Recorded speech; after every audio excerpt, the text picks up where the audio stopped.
Adik pecinta film Psikobil, Ed Clipper kembali hadir untuk memberikan klip dan review film psikopat kanibil kesukaan kalian.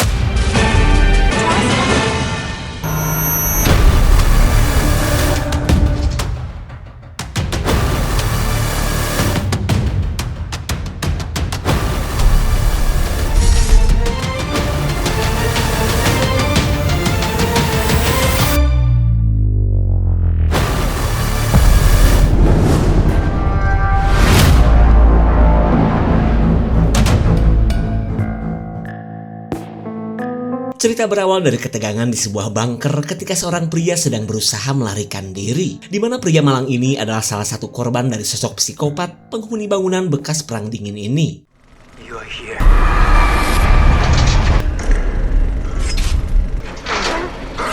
Setelah menghabisi korban, sang psikopat memberikan onderdilnya kepada anaknya yang berjiwa kanibil. Lalu pria misterius ini akan memanen orok dari korban yang sedang hamil untuk lanjut memberi makan anak semata wayangnya.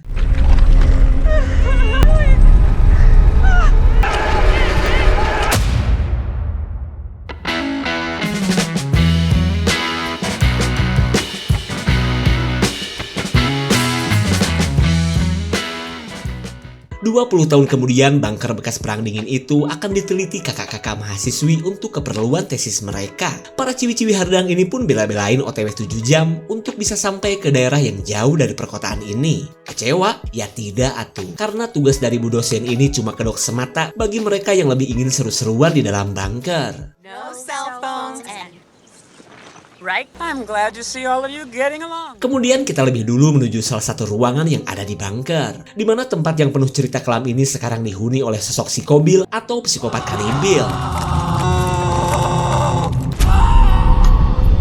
Dan inilah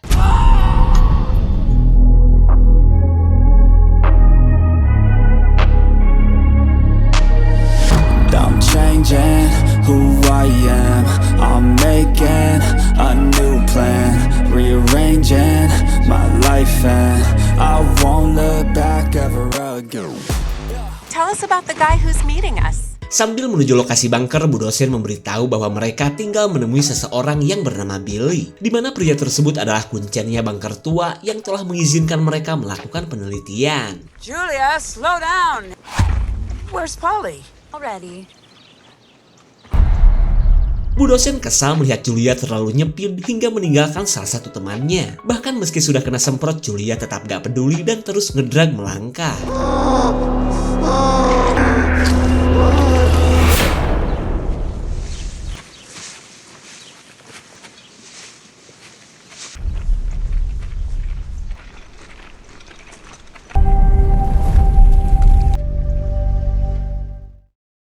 Can't see anyone.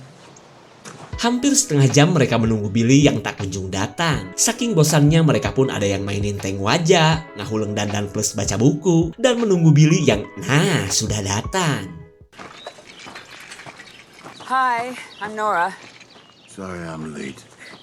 Dengan sikap yang dingin, Billy menyambut para tamu dari kampus Unico. Lalu tanpa banyak omong, Billy pun membawa mereka ke lokasi bunker. No signal anywhere.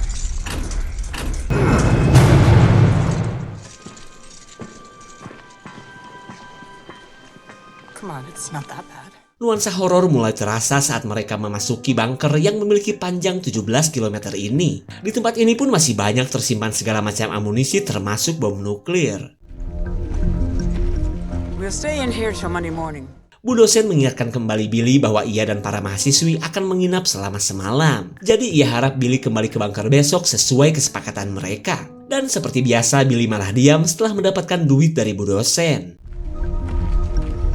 There are 17 kilometers of tunnel. Sekalinya ngomong, Billy mengingatkan mereka untuk tetap bersama-sama, mengingat sudah banyak orang yang menghilang terutama dari kalangan mahasiswa. Tak lama kemudian mereka tiba di pintu terowongan yang akan menjadi awal dari petualangan Julia dan teman-temannya.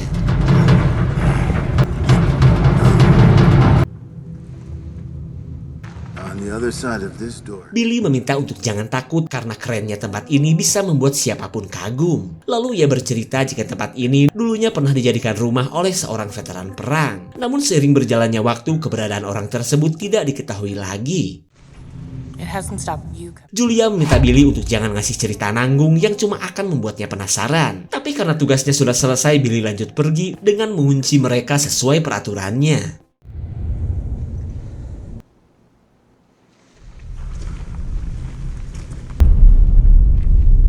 Replika ilmuwan nuklir tentu saja membuat mereka terlihat ketakutan. Namun Bu dosen terus membawa mereka untuk mencari tempat istirahat. According to the plan, it's... Sampailah mereka di lokasi barak bekas para tentara di masa lalu. Tapi meskipun kumuh dan horor, Bu dosen akan menjadikannya sebagai kamar untuk mereka. Well, wanna swap? Angela, close the door. it's heavy. Julia sebenarnya bete harus tinggal di tempat yang penuh karat seperti ini. Ditambah lagi tidak ada kasur empuk plus sinyal HP yang akan membuatnya merasa seperti manusia goa. Di sisi lain bunker, sang psikobil masih sibuk mengunboxing makanan untuk ia ambil onderdil bagian dalamnya.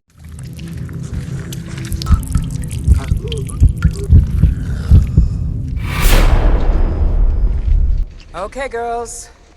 Sama seperti halnya si Kobil, para ciwi-ciwi ini pun sedang istirahat sambil ngisi perut. Lalu si wanita bernama Isabel cuma pelangak-pelongok karena cuma dirinya yang gak punya bekal. Julia gak tega dong. Lalu ia memberikan sereal adiknya yang menjelang kadaluarsa kepada Isabel.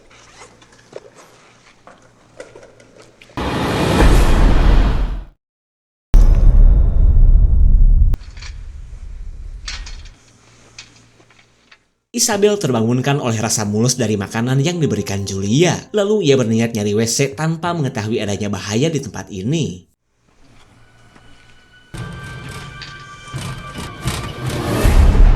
Berkat kedatangan Sonia, Isabel akhirnya bisa membuka pintu yang sering macet ini. Lalu Sonia gak tega juga membiarkan Isabel kelayaban sendirian, hingga ia pun akan menemani Isabel nyari tempat ngising. Pencarian WC malah membawa mereka ke sebuah lokasi yang memiliki 4 buah replika ilmuwan nuklir. Dan karena Isabel kelelahan, ia memilih menunggu biar temannya saja yang melanjutkan pencarian. But don't be long, okay?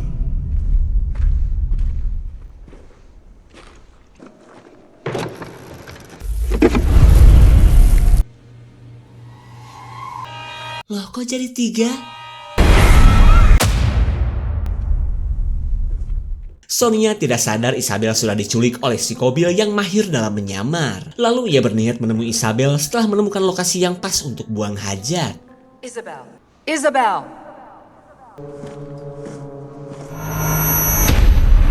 Siapa yang gak ketakutan melihat wujud si Kobil yang mengerikan? Akan tetapi pelarian Sonia malah membuatnya tersesat.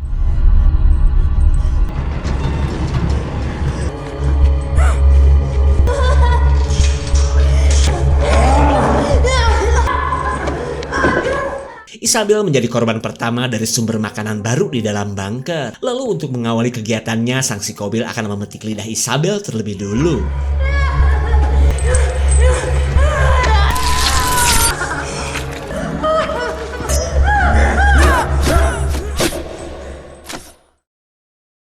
Di keesokan harinya, mereka heran karena Isabel dan Sonia sudah menghilang. Mereka pun merasa mungkin Isabel dan Sonia adalah pasangan lesbo yang memilih tidur di ruangan lain. Padahal, Sonia kini sedang diincar oleh sosok si Kobil. Isabel. Bu dosen khawatir kedua siswinya tersesat, apalagi sampai kelayaban ke lokasi bom nuklir. Lalu ia mengajak yang lain untuk mencari mereka. You be so uncaring.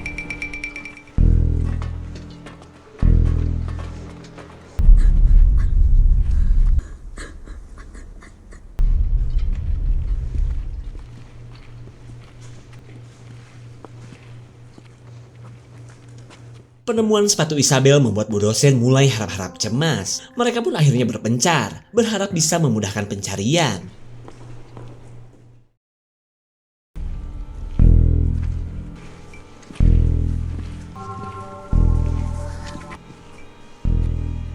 Do you have to smoke in here? Just shut up and keep moving. Screw you. You don't even know where they are.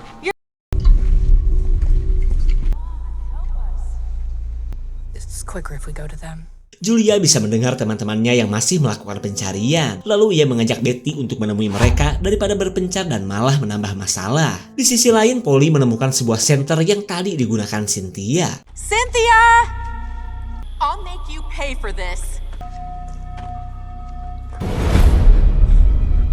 Entah gimana kejadiannya, Cynthia sudah nyangsang di kumpulan beton yang melintasi tubuhnya. Polly yang ketakutan pun langsung pergi untuk memberitahu teman-temannya.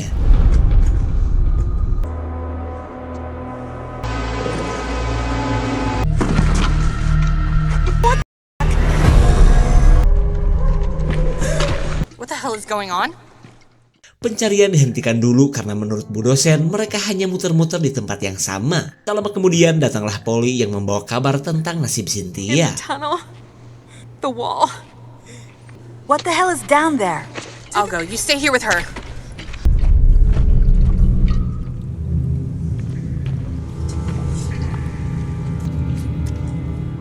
Julia langsung kepikiran dengan temannya yang sudah menghilang dari tempat tadi. Dan yang lebih mengerikannya lagi, ia menemukan serpihan daging pada besi. Lalu Bu dosen mengajak kembali ke barak daripada terus-terusan mencari Cynthia yang sebenarnya kini sedang di-unboxing.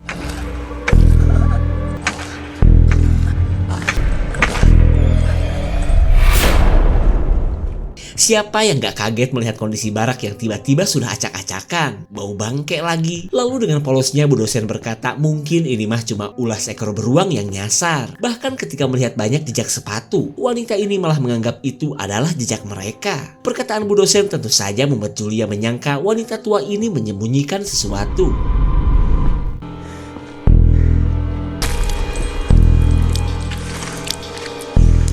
Di tengah asiknya makan siang, sang psikobil bisa merasakan keberadaan Sonia. Sementara Sonia yang sedang mencari teman-temannya malah masuk ke ruang makan psikobil.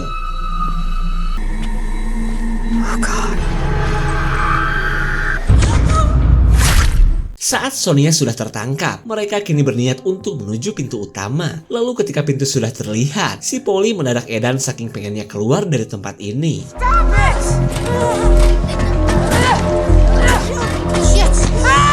Pintu yang terkunci membuat kepanikan Polly semakin menjadi-jadi. Keadaan ini membuat mereka bingung bagaimana cara menghubungi si kuncen di tempat susah sinyal seperti ini. Someone's trying to kill us and you want to... Look what you've done to Polly. We have to hold out till 9. Untuk sementara mereka kembali ke barak sambil memikirkan cara untuk keluar. Keadaan pun diperparah saat Julia baru tahu ternyata perbekalan mereka sudah menghilang.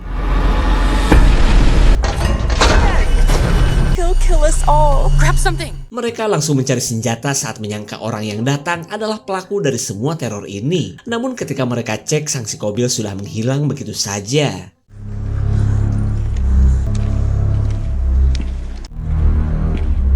Call if you need Nora. Polly memilih menunggu daripada ikutan mencari si Kobil yang sudah membuatnya kena mentol. Tak lama kemudian Nora tiba-tiba panik sendiri setelah sempat melihat curut yang numpang lewat. Put the light in here. Okay. Oh God, no. Ternyata Isabel sudah diculik dan ditempatkan di studio jagal sang si Kobil. Mereka pun semakin bingung saat satu persatu dari mereka menghilang begitu saja. Lalu ketika Julia mengajak untuk melakukan pencarian, seperti biasa Bu dosen ingin mereka tetap menunggu sampai Billy datang. Julia marah dong, malahan ia menyangka Bu dosen memang sekongkol dengan si Billy untuk menjebak ia dan teman-temannya. No! The hell are you doing? You're crazy. Oh my God. Angela auto ambruk setelah cekernya kecolok tongkat wukong. Lalu dengan teknik jambak, Julia berusaha menolong Angela.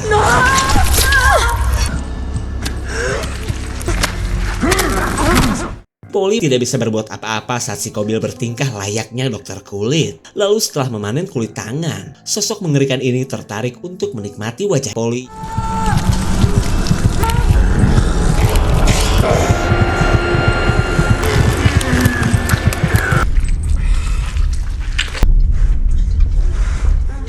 About me. Julia, help me with Angela. Betty yang sudah kelelahan menyuruh Julia dan yang lain pergi duluan. Mereka pun berharap menemukan jalur lain yang bisa membawa mereka keluar dari tempat ini. Let's stop for a moment. We didn't come this way.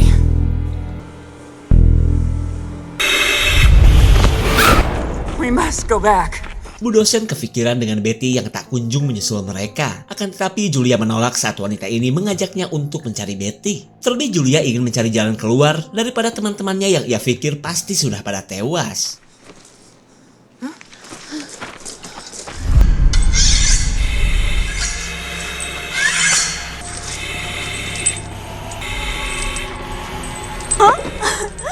Betty yang ketakutan mencoba menawarkan tembolok kembarnya kali aja ia bisa selamat. Tapi ketika si Kobil malah diam-diam baik, Betty lanjut menawarkan barang pecah belahnya.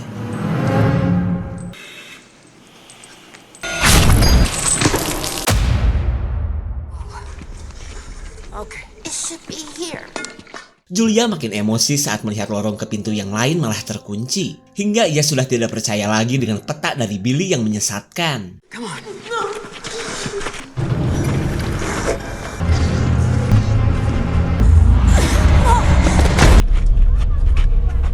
Julia sengaja mengurung Angela karena cuma akan menghambat pelarian mereka. Jadi ia minta Bu dosen untuk jangan coba-coba menyelamatkan Angela. Don't leave me here!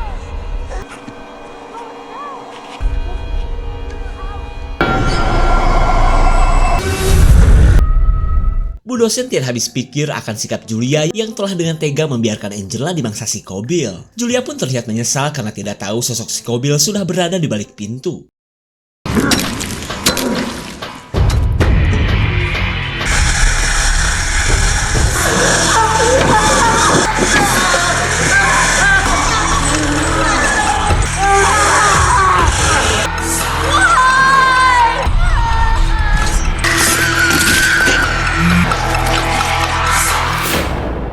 Karena semuanya sudah terlanjur, Julia dan Bu dosen kembali kompak dan berencana untuk melakukan perlawanan. Mereka pun membagi tugas untuk memancing dan membunuh si Kobil.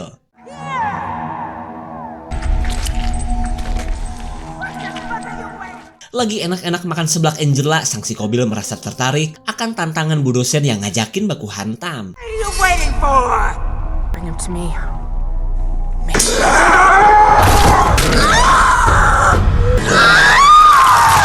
Bu dosen yang malah syok melihat wujud si Kobil akhirnya gagal membawa manusia horor ini ke lokasi Julia. Hingga ia pun gak luput dari serangan si Kobil yang selalu kelaparan.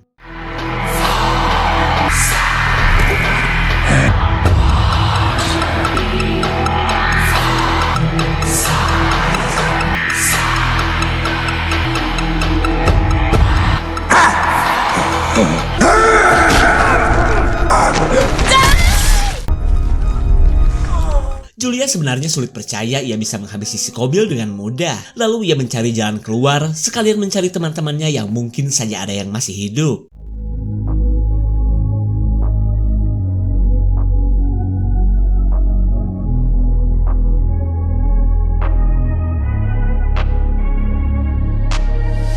I'm changing who I am. I'm making a new plan, rearranging my life and I won't look back ever again.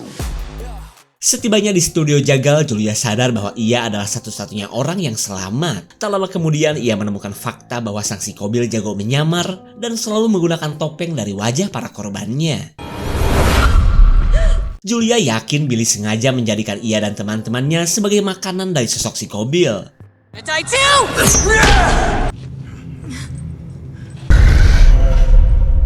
Julia baru tahu Billy adalah sosok si Kobil yang ternyata masih hidup. What you see in front of you. Si Kobil mengaku bahwa ia adalah anak dari sosok psikopat yang kita lihat di awal film tadi. Dan seperti kelakuan almarhum ayahnya, si Kobil ingin punya anak juga yang kelak akan mewarisi klan psikopat kanibil.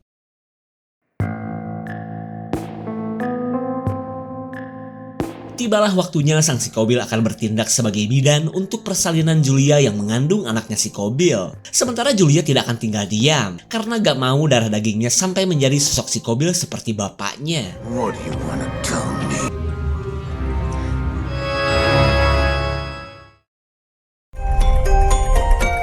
Beberapa tahun kemudian Julia berhasil mengalahkan sang si Kobil dan telah memetik kepalanya. Hingga ia pun bisa mengurus anaknya menjadi anak soleh.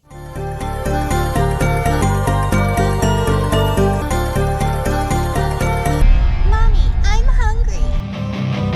Don't wanna sleep in Lumayan kecewa sih karena film tidak memperlihatkan pembalasan yang dilakukan oleh Julia. Dramanya kosong, kisahnya template, tapi punya aksi gore yang terlihat realistis. Tapi meskipun demikian, setidaknya kita merasa puas karena Julia berhasil selamat plus dapat merchandise berupa seorang anak keturunan si Kobil. Segitu sajalah ya untuk klip dan review kali ini. Terima kasih dan sampai jumpa.